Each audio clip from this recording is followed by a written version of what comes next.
Gennaro Russo, Italjan li tressa l-qorti fi 17 ta' Diċembru li għadda b'akkużi ta' traffikar ta' droga, inżamm arrestat wara li għamel it-tieni talba għal ħelsien mill-arrest. Fil-qorti xed pulizija mill-iskwadra ta' kontra droga li kien parti mill-operazzjoni biex ġie arrestat l-imputat. Hawn intqal li Russo kienet iġor basket li fih instabu droga, kokaina, kannabis, ċwievet, flus kontanti u żewġ mobiles. Malli ġie arrestat huwa tieħed f'garax f'San Pawl il-Baħar li kien mikri għandu. Hawn instabu boros ta' kannabis u anke blokka bajda suspettata kokaina, flimkien ma' miżien u traċċi ta' droga mal-garax kollu. Fil-garax instabu mal-200,000 euro fi flus kontanti. Huwa tieħed f'garax ieħor fl-Imsida fejn instabu 3 boros kbar mimlijin kannabis, simili għal dawk li instabu f'San Pawl il-Baħar. Id-difiża talbet għal-ħelsien mill-arrest li ma talba ġiet oġġezzjonata għaliex għatfadal żewġ ċida sensittivi li jridu jiġdu. Żagħżugħ li jismu ma jistax jixxandar fuq ordni tal-qorti ingħata l-ħelsien mill-arrest wara li wieġeb mhux ħati meta ġie mixli li kien involut fi ġlieda f'Paċeville. Fil-qorti ntqal kif fis-27 ta' Novembru l-Pulizija arrestat żewġ irġiel wara ġlieda.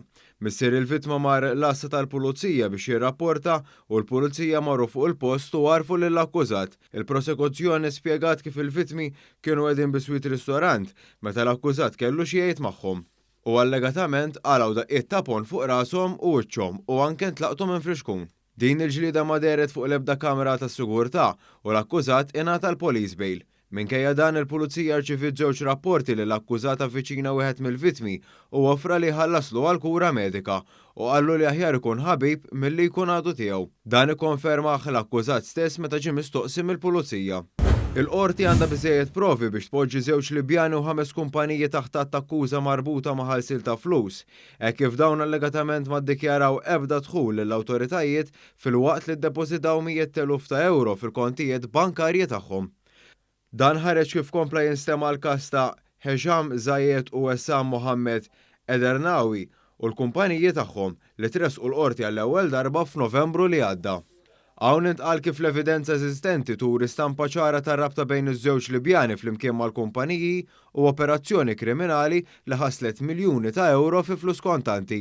Fil-qorti ġew eżaminati transazzjonijiet bankarji bejn il-kontijiet tal-akkużati u l-kumpaniji tagħhom fejn ġew innotati miljuni ta' euro f'depożiti u transazzjonijiet.